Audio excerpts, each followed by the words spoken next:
నమ్మదగిన దేవా, ఎంతో నమ్మదగిన ప్రైజ్ లార్డ్. దేవుని స్తోత్రం. ఈ రాత్రికాల సమయంలో దేవాలయంలో చేరిన బిడ్డలకు, మీడియాలో చూస్తున్న వారికి, వింటున్న వారికి పునరుద్ధరణ యేసుక్రీస్తు నామములో ఆ పునరుద్ధరణ సందేశం తర్వాత మొదటి సందేశం అందించడానికి నాకు ఇచ్చిన కృపను బట్టి మొదటగా నేను దేవుని వందనాలు చెల్లిస్తూ మీ అందరికీ వందనాలు. అమ్మగారికి, పెద్దల్లి గారికి అందరికీ వందనాలు. Thank you sir. శుభాలు. ఈస్టర్ తర్వాత మరలా ఈ 4 దినములు ఆయా స్థలాల్లో మాట్లాడున్నాము. కానీ దేవాలయంలో మరలా మొదటిగా ఆయన సన్నిధిలో ఈ విధంగా ఆరాధించడం ఆధిక్యంగా నేను భావిస్తున్నాను. చదువుల వాక్య భాగంలో యాత్ర కీర్తన 125వ కీర్తన. యెహోవా యందు నమ్మిక ఉంచువారు కదలక నిత్యం నిలుచు సీయోను కొండవలె అంటారు. యేసు ప్రభు పునరుద్ధారణను 3 మాటలు నేర్చుకున్నాం.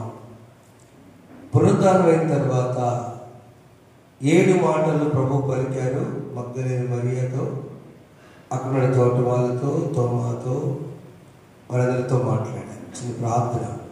మహోన్నతుల మీకు స్తోత్రం నాయనా.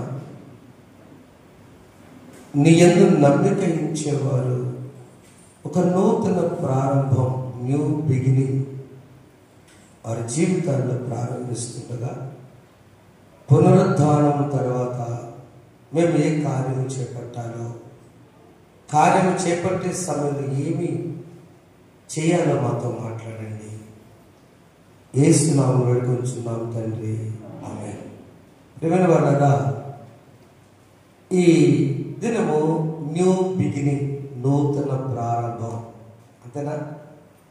పునరుద్ధానం దగ్గర ఆగి వివాహాలు పెట్టుకునే వాళ్ళు శుభకార్యంతో ప్రారంభిద్దాం. సోమవారమే పెళ్లి పెట్టుకున్నాం. ఎందుకు? యేసు పునరుద్ధానం తర్వాత ఇక మా పనులు ప్రారంభించుకోవాలి. దానికి పునాది ఏంటంటే యెహోవా యందే నమ్మిక ఉంచాలి. ఈ కార్యం జరిగించిన వాడు ఆయన. ఫిలిప్పీ పత్రిక 4వ అధ్యాయము 10వ వచనంలో ఆయన యందు నమ్మిక ఉంచిన బిడ్డలు ఏం చేయాలంటే, ఆయన యందు నమ్మిక ఉంచిన బిడ్డలు మొట్టమొదటిగా ఏం నమ్మాలంటే ఒక ధైర్యం తెచ్చుకోవాలి. ఒక ధైర్యం తెచ్చుకోవాలి. ఏమిటది? అపోస్తలుడైన పౌలు ఫిలిప్పీ సంఘానికి రాసిన 4వ వచనంలో నన్ను బలపరచువాని యందే, మనందరం చదువుదాం ఆ వచనము. నన్ను బలపరచువాని యందే నేను సమస్తము చేయను. చప్పట్లు కొడదాం ఒకసారిగా. నీ పని ప్రారంభించేటప్పుడు మొట్టమొదటి కావాల్సిన ధైర్యం. ఈ ధైర్యం ఎక్కడి నుంచి వచ్చింది? 125వ కీర్తనలో యెహోవా యందు నమ్మిక ఉంచువారు కదలక నిత్యం నిలుచు సీయోను. నే పని ప్రారంభిస్తున్నాను ప్రభువా. నూతన ప్రారంభం.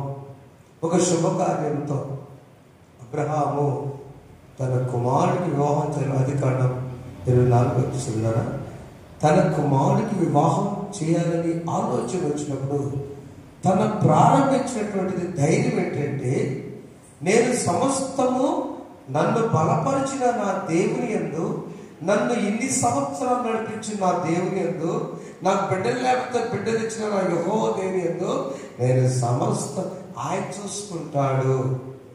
బలి ఇవ్వమన్నప్పుడు ఆయన చూస్తున్నాడు. కాబట్టి ఇప్పుడు నా శుభకార్యం ప్రారంభిస్తున్నాను. ప్రియమైన వాళ్ళారా, ఏప్రిల్ మాసంలో మరి పునరుద్ధానం తర్వాత అందరం కూడా ఈ కార్యమును ప్రారంభించినప్పుడు అబ్రహాము తన దాసుడైన ఎలియాజరుతో ఒక మాట అంటారు. ఏంటో తెలుసా? అసలు నన్ను ఇక్కడ తీసుకొచ్చిన దేవుడు, నాతో ప్రమాణం చేసిన దేవుడు, 7వ వచనం చదువునారా, నా తండ్రి నేను పుట్టిన దేశం నన్ను తెచ్చి, నా తండ్రి ఏంటనండి, నేను పుట్టిన దేశాన్ని నన్ను తెచ్చి నాతో మాట్లాడి నీ సంతానములకు ఈ దేశం ఇచ్చినని ప్రమాణం చేసి నాతో చెప్పిన పరలోకపు దేవుడు యెహోవా తన దూతను నీకు ముందుగా పంపును. ఆమేన్ చెప్పండి. ఆమేన్. Start the work. ప్రారంభించు పని. అర్థమవుతుందా సోదరి గారు? అర్థమవుతుందా? పని ప్రారంభం చేయండి. పునరుద్ధారణ తర్వాత నూతన ప్రారంభం, నూతన జన్మ, నూతన జీవితం. మూడు నేర్చుకున్నాం కదా. New beginning, new birth, new life. ఈ నూతన ప్రారంభంలో కావలసింది మనకి ఏంటంటే ధైర్యం. నమ్మకం ధైర్యమేనా? నన్ను బలపరచను అనేది నేను సమస్తము చేయగలను. తిరిగితనం జీవితాల్లో కూడా కొన్నిసార్లు అట్లా వస్తాయి తిరిగితనం. మళ్ళీ ప్రభువుని అడిగా ధైర్యం తెచ్చుకోవాలి. అబ్రహాము తన కొడుకు గురించి, ఇస్సాకు గురించి, తన కోడలు కావాలంటే ముందు ఆ ప్రమాణం చెప్తున్నాడు. అంటే దేవుడు ఒక మాట ఇచ్చున్నాడు, నన్ను తీసుకొచ్చింది ఆయన నా దేశం నుంచి. అవునండి, నా ఇంటికి తీసుకొచ్చాడు. 12వ అధ్యాయంలో బయలుదేరి అన్నాడు. బయలుదేరి వచ్చాను. వచ్చిన తరువాత ఇప్పుడు ఆ దేవుడు ఈ పని ప్రారంభంలో నీకు దూతను పంపును. ఎలియాజరు వెళ్ళిపో. వెళ్ళాడు ఎలియాజరు. అవునా? చక్కని అమ్మాయిని తీసుకొచ్చాడు. మిగతా అంతా మనకు తెలుసు. నెబుకద్నెజరు తీసుకొచ్చాడు. చక్కని సౌందర్యవతి, భక్తిపరురాలు, గుణవంతురాలు, కుటుంబంలో ఎంతో నమ్రతగా పెరిగింది, విధేయురాలు, ఎన్నో లక్షణాలు ఉన్నటువంటి బిడ్డను తీసుకొచ్చాడు. లేదా ఎప్పుడు నన్ను బలపరిచిన వారి నేను సమస్తమును చేయగలనే ధైర్యం తెచ్చుకోవాలి. అర్థమైందమ్మా? ధైర్యం ఎట్లా వస్తుంది? యెహోవాను నమ్మిక ఉంచువారు కదలక నిత్యం నిలుసు సియోను కొండ. ఎన్ని లింక్ మాట ఇచ్చింది ఆయన. నువ్వు భయపడకూడదు. మొదటి శుభకార్యం విషయంలో ఈ మాసంలో శుభకార్యం తలపెట్టి వాడారా దేవుడు మీ కార్యం సఫలం చేయనుగాక. ఉద్యోగ ప్రయత్నం చేయవాడారా ధైర్యంగా ప్రభువుని అడగండి, దేవుడు మీకు ఉద్యోగం దయచేయనుగాక. ట్రాన్స్ఫర్ అవును వాళ్ళారా దేవుడు మంచి స్థలం మీకు ఎందుకు పిలిచిన వాడు ఆయన. పేరు పెట్టి నేను పిలిచాను. ఏ స్థలంలో పనిచేయాలో పిలిచాను దేవుడు. అవునమ్మా? ఏ ఇంటి కోడలలో దేవుడు తీసుకొచ్చాడు, ఏ ఇంటి కన్నుడమ్మలో దేవుడు తీసుకొచ్చాడు, ఎక్కడ సేవ చేయాలో దేవుడు తీసుకొచ్చాడు. నీకెందుకు భయము? నీకెందుకు దిగులు? మంచి పాట పాడతాను మనం. దేవుడి నాకాశ్రయంబు దివ్యమైన దుర్గము మహావినోదు నాపదల సహాయ నోచును.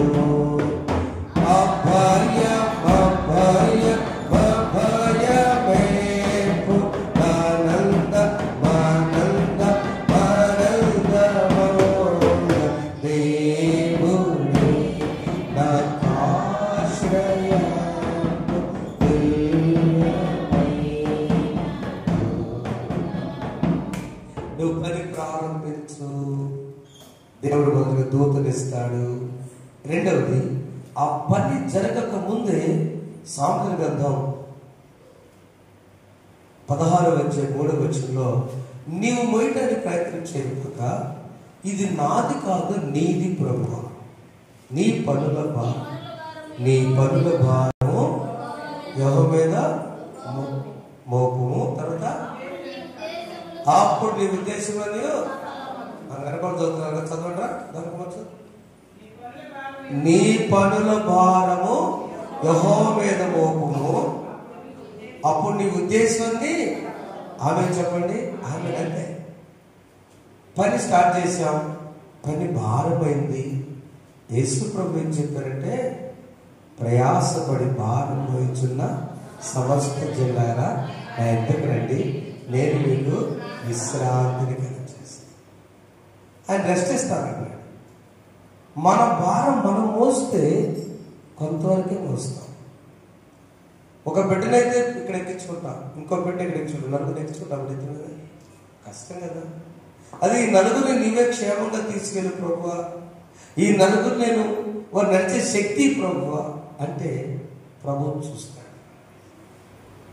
ఇది రెండవ అంశం ఏంటంటే, మనము ప్రారంభించే పని శారీరకపరమైన పనులు. మొదటిదేమో కుటుంబపరమైన శుభకార్యము, రెండవది జీవనోపాధి విషయమై ప్రారంభించేటప్పుడు, అది వ్యవసాయమైన, ఉద్యోగ ప్రయత్నమైన, లేకపోతే వ్యాపారమైన, అది ఏదైనా కూడా మొట్టమొదటి దేవా నేను విత్తనాలు వెదజల్లబోతున్నాను, ఆ విత్తనాలు నీవే ఫలించేయాలి అంతే.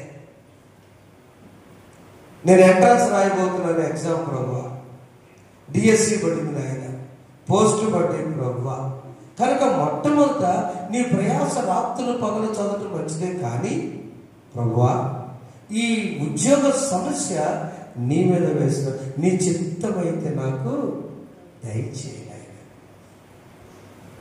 నీ చిత్తమైతే నాకు దయచేసి. సమూయేలు మొదటి గ్రంథం 2వ అధ్యాయం 30వ వచనంలో చక్కని మాట ఉంది. ఆయన ఎవరైతే గణపరిచి ఆయన గొప్పగా మాట్లాడతారో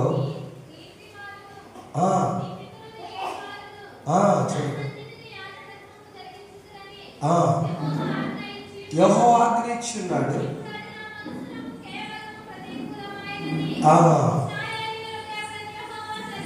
ఇశ్రాయేలు యెహోవా సెలవిచ్చినాడు.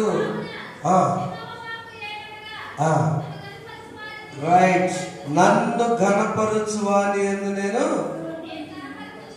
అంతే అంతే కదా. దీనికి లింక్ ఒకటి చూద్దాం. మన కంప్యూటర్కి కమ్మగారు చెప్తారు కదా, అతడు నన్ను ప్రేమించున్నాడు కనుక నేను అతని తప్పించు, అతను నా నామమును ఎరిగిన వాడు, నేను అతన్ని ఘనపరచు. ఏం ఘనపరుస్తున్నాం దేవుణ్ణి? ఇశ్రాయేలు ఎరా మళ్ళీ చదువుతున్నాను. అక్కడ ఏంటంటే నేను మళ్ళీ చెప్పండి, నన్ను ఘనపరచు వాడిని నేను అంతే. పెద్ద పని స్టార్ట్ చేసావు. ఏందమ్మా మీరా? ఇంత పొలమా? ఇంత పొలం వేస్తున్నారా? మీరా? ఎంత ఉద్యోగమా? మీరా అని తృణీకరిస్తారు కొంతమంది కదా. నువ్వు భయపడబాక. మన జీవితంలో రెండవది ప్రభువుపై మొదటిగా ఆయన దూతను పంపుతాడు, రెండవది నీ భారం ఆయన కన్వర్ట్ చేసుకుంటాడు, ట్రాన్స్ఫర్ చేసుకుంటాడు. నీ భారం యెహోవా మీద మోపు. భారం మోపు తెలిసింటే దేవుని కనపరుస్తాడు. నేను చేస్తాను కాదు ప్రభువా, నీవు చేయలేదా, నీవు నా జ్ఞానవి ప్రభా, ఈ శక్తి నీవి ప్రభా, ఈ ఆర్థిక సహాయం నీవు చేయ్యా, ఈ పని నీవు చేయి. చాలా తేడా ఉందండి. 2 అక్షరాలు నే నీ కదా, ఎంత తేడా ఉందా?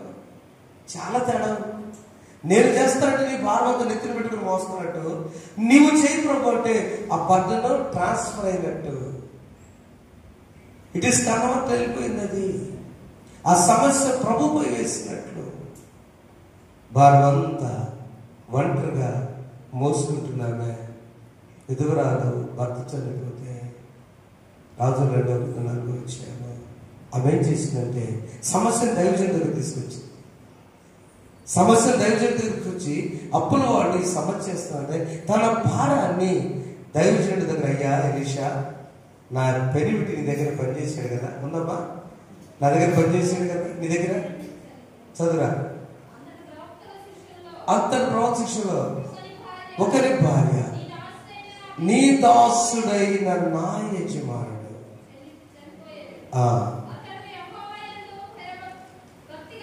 భక్తి వాడు అమ్మ నీకేం కావాలి, ఆ మాట నీకేం కావాలి చెప్తాను అన్నప్పుడు ఆయన ఏమన్నాడు, అయ్యా నా 2 కొడుకుని తీసుకెళ్తుంటే ఎలీషా నా వలన, నా వలన నీకేమి కావాలను. ఇక అక్కడ నుంచి అక్కర్లేదు, ఒక్క నిమిషం. నీ భారం ఎప్పుడైతే ప్రక్క వాళ్ళ మీద మోసావో వాళ్ళు ఏమంటారు, సరే నేనేం చేయమంటారు అంటారు లేదా? మనం మోసుకుంటే ఏం చేస్తామా? అంతేనా? కృంగి కుషించిపోయి బాధపడతావు సార్. మొదట పని ప్రారంభిస్తే దూత తోడుగా ఉంటుంది. రెండవది నువ్వు పని ప్రారంభిస్తే నీ పని షేర్ అవుతుంది, నీ సమస్య పంచుకోవడం జరుగుతుంది. నీ దగ్గర ఏముందమ్మా? నూనె ఉందయ్యా, పిండి కూడా లేదండి. కొడుకులు 2 మగపిల్లలు, అప్పులోళ్ళు వచ్చేసి కొడుకుని తీసుకెళ్తున్నారండి. ఎంత ఘోరం తెలుసా? వయసులో తెచ్చిపోయాడు యజమాని. జీతాన్ని పెట్టుకుంటారు, లాక్కెళ్తున్నారు. మనం తీసుకున్నారు ఇంటికి, కొనేసినట్లే, పశువులు కొన్నట్టే. ఆ పరిస్థితిలో తన సమస్యను తీసుకుని తను ప్రారంభించిన ఉద్దేశం ఏంటంటే, తన యొక్క జీవితంలో జీరో అయిపోయినప్పుడు, తన పరిస్థితికి జారినప్పుడు ఆమె ఏం చేసిందంటే, తన ఉన్న లోపల హృదయంలో ఉన్న భారమంతా దైవజనుడు కట్టింది. ఏమయ్యా ఎలీషా గారు, నా యజమానుడు భక్తిపరుడు, నా యజమానుడి దగ్గర పనిచేసాడు, దేవుడితో ఉంటుందే మా కష్టాలు. ఏమైందమ్మా, నా కొడుకులు అప్పులోడు తీసుకెళ్తున్నారయ్యా. ఆ పరిస్థితుల్లో దైవజనుడు సలహా, నీ దగ్గర ఏమని చెప్పి దాన్ని ఆశ్రయించకుండా తలుపు వేసుకొని నీ కొడుకులిద్దరూ నీవు ప్రార్థన చేసి చప్పుడు వల్ల ఒకసారి మంచి సలహా దైవజనుడు ఇచ్చాడు. ఏమి ఇచ్చాడమ్మా? తలుపు మూసుకొని, అక్కడ ఉంది కదా, నీవును నీ కుమారులను 4వ వచనంలో, అప్పుడు నీవు నీ ఇంట్లోకి వచ్చి నీవును నీ కుమారు లోపల తలుపు మూసి ఆ పాత్రలను నూనె పోసి ఒక తట్టు ప్రార్థిస్తారుగా ఆమె తండ్రిపై తాను కుమారుడు లోపల తలుపు మూసి కుమారుడు పాత్రలో నూనె డైరెక్ట్ పోసినట్టు ప్రార్థన చేసినట్టుగా. అక్కడ 3 విషయాలు. నెంబర్ 1, సమస్యను ఇతరులకు పంచింది, ముందు సగం వరకు తగ్గింది కదా. 2వది, ఆ చెప్పిన మాట విధేయత చూపింది. 3వది, దేవుని సన్నిధిలో కుటుంబంతో ప్రార్థన చేసి. సమస్య వస్తే ఇంట్లో పనిచేస్తే చాలు. వేదన వచ్చినప్పుడు కూర్చోబెట్టి వాళ్ళు ప్రార్థన ఆగిపోయాడు. 10 నిమిషాలైనా ఫ్యామిలీగా కూర్చొని పంచుకొని ప్రార్థన చేసినప్పుడు అప్పుడు ఆ సమస్య యజమాని ఏం చేస్తాడంటే, భార్య చెప్పడం ఎందుకులే అని చెప్పేసి ఆయన ఇప్పుడే కూలిపోతాడు. ఆమె ఏం చేస్తుందంటే, ఆయన ఏం చేస్తాడు, కూలిపోద్ది. బిడ్డలకు చెప్పాలంట. బిడ్డలు ఏం చేస్తారంటే, మా నాన్న చెప్తున్న నా బాధని వాడు ఉంటారు. కాదు, యు షేర్ ద ప్రాబ్లం. నీ భారము యెహోవా మీద మోపము, అప్పుడు నీ ఉద్దేశాలన్నీ సాఫ్ట్. అందుకనే ప్రభు ఏం చేశారంటే, ఫిలిప్పీ పత్రిక 4వ అధ్యాయము 10వ వచనంలో మీరు చూస్తే, క్రీస్తు యేసునందు మీ ప్రతి అవసరత, చూడండి ఒకసారి కదా,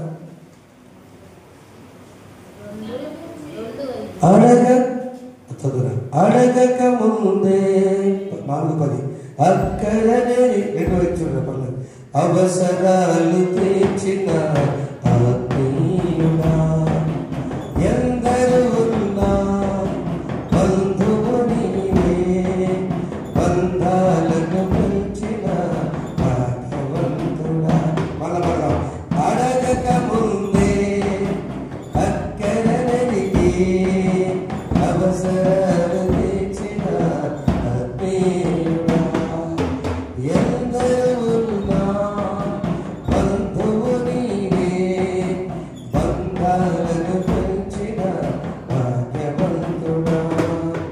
మమతల మహారాజా యేసు రాజా, మమతల మహారాజా యేసు రాజా, మమతల మహారాజా నా యేసు రాజా, మమతల మహారాజా నా యేసు రాజా. 2వ వచనంలో క్రీస్తు యేసునందు మీ ప్రతి అవసరం తీర్చును.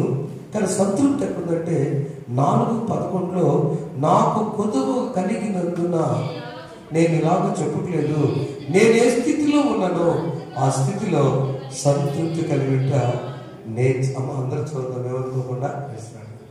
నేను ఏ స్థితిలో ఉన్నానో ఆ చదవనంత బైబిల్ తీసి ఫిలిప్పీ పత్రిక 4వ అధ్యాయం 11వ వచనం, నాకు కొదువ కలిగినందున నేను ఇలాగ చెప్పుటలేదు, నేనే స్థితిలో ఉన్నానో ఆ స్థితిలో సంతృప్తి కలిగి ఉండ నేర్చుకుని. చెప్పకూడదు, ఒకసారి గట్టి చెప్పకూడదు. ఏ స్థితిలో అంటే ఆ స్థితిలో కథలక నిత్యము నిలుచు సియో.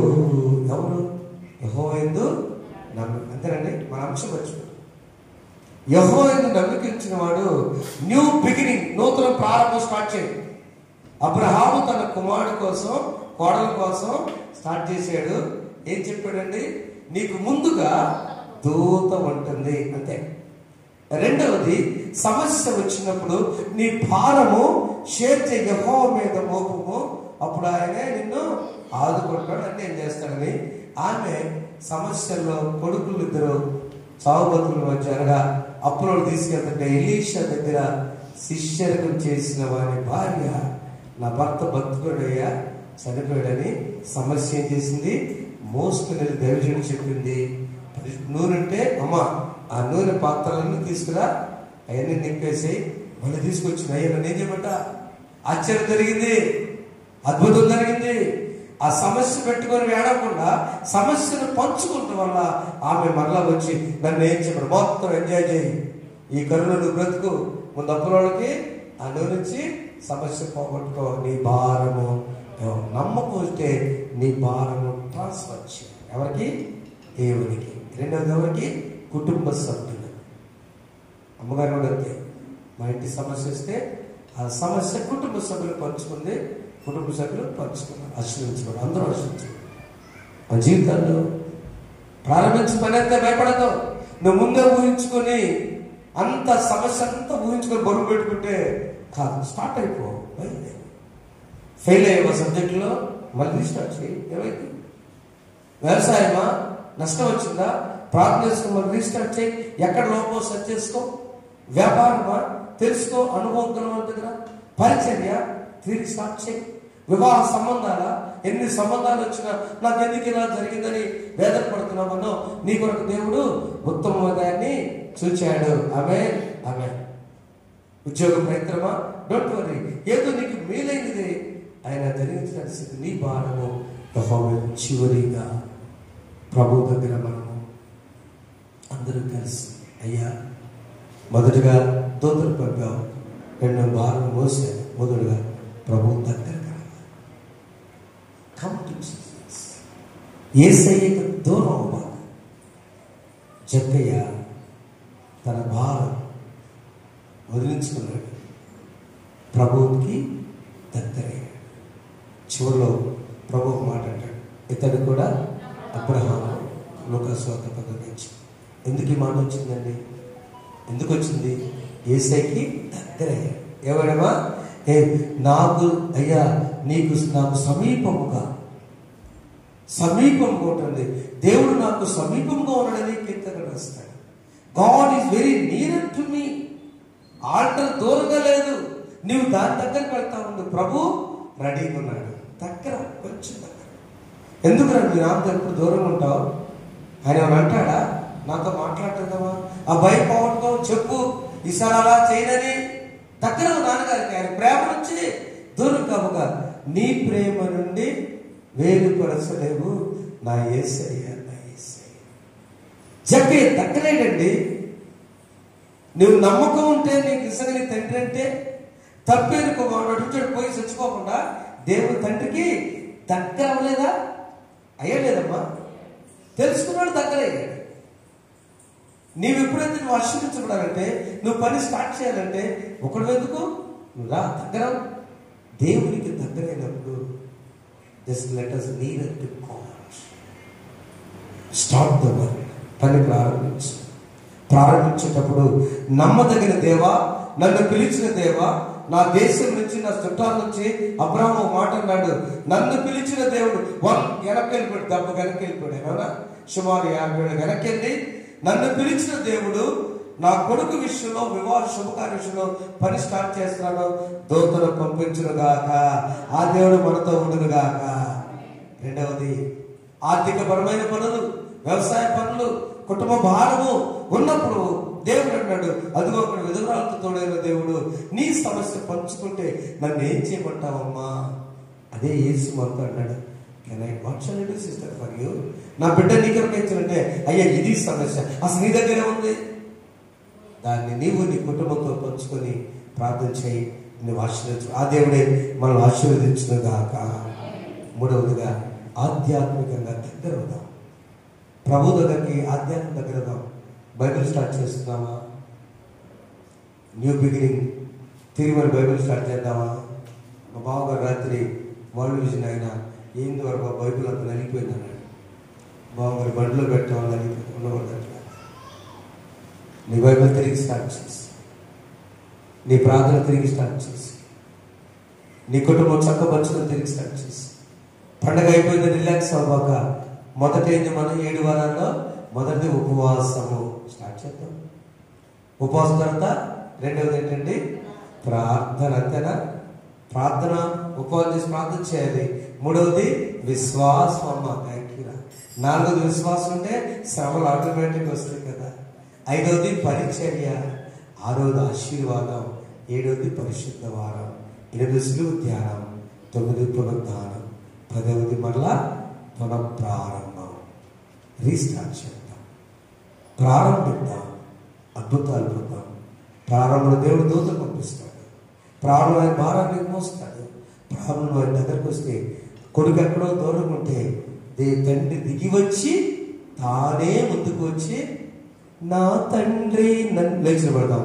పరుగిడుతూ ఏడ్చి నాపై ఏడ్చేను నవ జీవమును గూర్చి ఇంటికి తోడ్కొని వెళ్ళి నన్ను దీవించెను.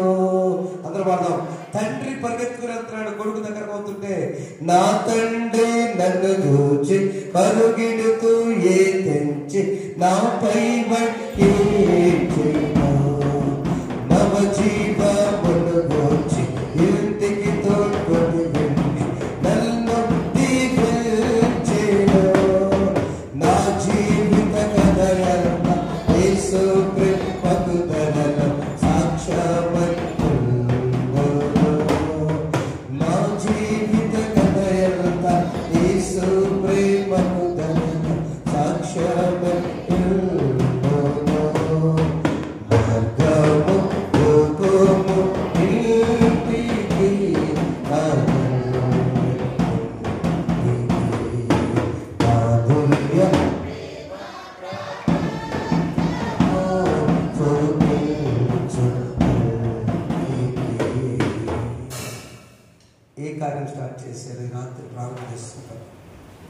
ఈ రాత్రి మనందరం ప్రారంభించేద్దాం. ఏం కార్యం? బైబిల్ స్టార్ట్ చేద్దామా? ప్రార్థన స్టార్ట్ చేద్దామా? విశ్వాసం ప్రారంభిద్దామా? ఉపవాసం ప్రారంభిద్దామా? శ్రమల్లో దేవుడు తట్టుకుంటాడని ప్రారంభిద్దామా? ఏ పని ప్రారంభిద్దామో ఒక్కసారి మనం చూద్దాం. దేవుడు చేసేటువంటి ఏ కార్యము ఆ పని అది నీకు తెలియాలి. మంచిగా ప్రార్థన చేద్దాం. చిన్న ప్రార్థన చేస్తాం. అందరూ కూడా అలానే ప్రభువు చూస్తాను వచ్చండి. ప్రాణపెడుతులు లేసనే చేయాలి. ఏ పని ప్రారంభించబోతున్నాము, ఏ శుభకార్యము, ఏ కుటుంబ పని, ఏ ఆధ్యాత్మిక పని ప్రభు ఖచ్చితంగా అమ్మగారు వచ్చి ప్రార్థన చేస్తారు. చిన్న ప్రార్థన అనంతరం మీకు అందరికీ మేము ప్రార్థన చేస్తాం. దైవజనాలు వచ్చి ప్రార్థన చేస్తాం. ప్రార్థన చేసుకుందాం. అందరూ నీ పని ఏంటో ఒక్కసారి ప్రభు అసలు ఆ పనిదయ్యా ప్రభు. అందరూ ప్రార్థన చేస్తున్నామా? స్తోత్రాలు స్తోత్రాలు స్తోత్రాలు స్తోత్రాలు. అందరూ ప్రార్థన చేస్తాం. ఒకసారి ప్రార్థనలో దేవుడి ఏకీపోతాం. స్తోత్రాలు. ప్రేమగల మీ పరలోకపు తండ్రి, మీ బంగారు పాదం యొక్క వందనములు స్తుతులు స్తోత్రులు స్తోత్రులు ప్రభు. దేవా తండ్రి 2020వ సంవత్సరం పునరుద్ధానం తర్వాత ప్రభు దేవ మొట్టమొదటి గురువారం ప్రభు మీ దేవాలయంలో మమ్మల్ని అందరినీ నడిపించినందుకే మీకు స్తోత్రములు స్తోత్రములు ప్రభు. దేవా తండ్రి పునరుద్ధానం తర్వాత ప్రభు దేవా తండ్రి మరలా నూతన దేవతని ప్రారంభాన్ని మేము ప్రారంభిస్తూ ఉండగా ప్రభు మీరు ధైర్యం తెచ్చుకున్న పని జరిగించమని సెలవిచ్చిన తండ్రి మీకు స్తోత్రములు ప్రభు. దేవాని యందు నమ్మిక ఇచ్చి ప్రభు ధైర్యాన్ని కలిగి ధైర్యంతో మా తండ్రి మేము ప్రారంభించబోయే ప్రతి పనిలో ప్రభు మీరు తోడుగా ఉండమని ప్రార్థిస్తున్నాను తండ్రి. మీకు స్తోత్రములు స్తోత్రములు ప్రభు. దేవా తండ్రి ఇంకా మాత్రం మా భారాలన్నింటినీ ప్రభు దేవ మీ మీద వేసేటట్లుగా తండ్రి మాకు ఉద్దేశంలోని సఫలపరచినట్లుగా ప్రభు దేవా తండ్రి యందు నమ్మిక ఇచ్చి ప్రభు దేవా తండ్రి మా భారాలు మీ మీద వేసేటట్లుగా సహాయం చేయమని ప్రార్థిస్తున్నాం. ఎందుకంటే నా తండ్రి ప్రభు మా భారాలను మోసే దేవుడు మీరు తండ్రి. మీకు స్తోత్రములు స్తోత్రములు ప్రభు. దేవా తండ్రి మా యొక్క పరిచర్యలో మీరు తోడుగా ఉండండి తండ్రి. మా పనులలో మీరు తోడుగా ఉండండి తండ్రి. మీకు స్తోత్రములు ప్రభు.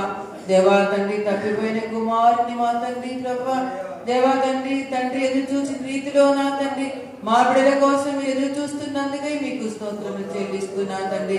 ఆధ్యాత్మికంగా ప్రభు దేవతల మరలా నూతనంగా ప్రభు దేవా తండ్రి బైబిల్ గ్రంథాన్ని పఠించటకు ప్రభువా మీ యొక్క వాక్యాన్ని ధ్యానించటకు ప్రార్థించటకు మా బిడ్డలందరినీ మా తండ్రి సిద్ధపరిచి మీరే తోడుగా ఉండి నడిపించమని, మా భారాలన్నింటినీ తొలగించి మాకు విశ్రాంతిని దయచేయమని, మా పనులన్నింటిలో మీరు తోడుగా ఉండి సఫలపరచమని నజరేయుడైన యేసుక్రీస్తు నామములో అడిగి వేడుకొని ప్రార్థిస్తున్నాము తండ్రి, ఆమేన్. తండ్రి కుమారు కృష్ణాత్రి దేవుడు మీడియాలో చూసిన బిడ్డకు మన సంఘాన్ని తోడేయను గాక, ఆమేన్. దయచేసి అందరూ అలా రౌండ్గా నిలబడదాం, ప్రార్థన చేసుకుందాం. కొద్ది నిమిషాలు మీ కొరకు అందరూ ప్రార్థన చేస్తాను. ప్రభువు మీ అందరికీ వందనాలు. దేవుడు దీవించిన గాక, ఆమేన్. యేసు రక్తము రక్తము రక్తము